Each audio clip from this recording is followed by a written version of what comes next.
Kevin, I look at the theme here for me, and it's really the $1 trillion deficit is front and center. Does anybody care on Capitol Hill? No.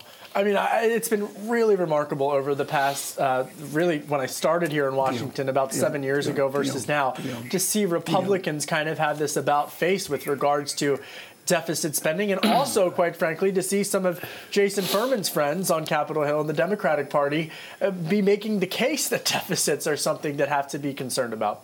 I mean, look at this. Let me bring this up here. This is sort of the zeitgeist, the backstory. And you saw this in the president's press conference yesterday in Florida as well. E.J. Dionne writing for the Washington Post on the gossip, if you will, of Washington right now. The president's repeated flinching on Russian policy feeds suspicions as to why the Kremlin worked to get him elected. What we know they did, and whether Russia's intelligence services have information to use against him, which has not yet been established. Meanwhile, Kudlow, by the way, violated another Trump norm.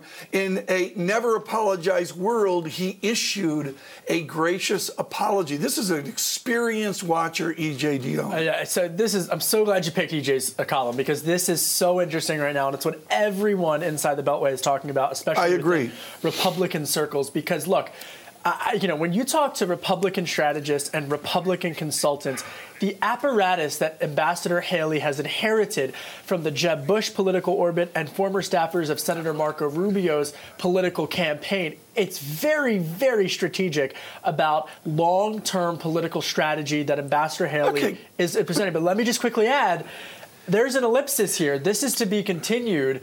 I don't think this is over between President Trump and Ambassador I happened last night, Francine, to be having a beverage of my choice in the basement of the Hay Adams Hotel. Right. And you could hear that's all anybody talked about. Right. And What's this gossip? Right. But then we're here at the IMF, and so you have everyone in town. And so how does the Trump administration focus on that and the political fallout, which is very domestic, together with whether he'll meet Vladimir Putin or the leader of North Korea? The Kim Jong-un meeting could come as soon as in the next month and a half.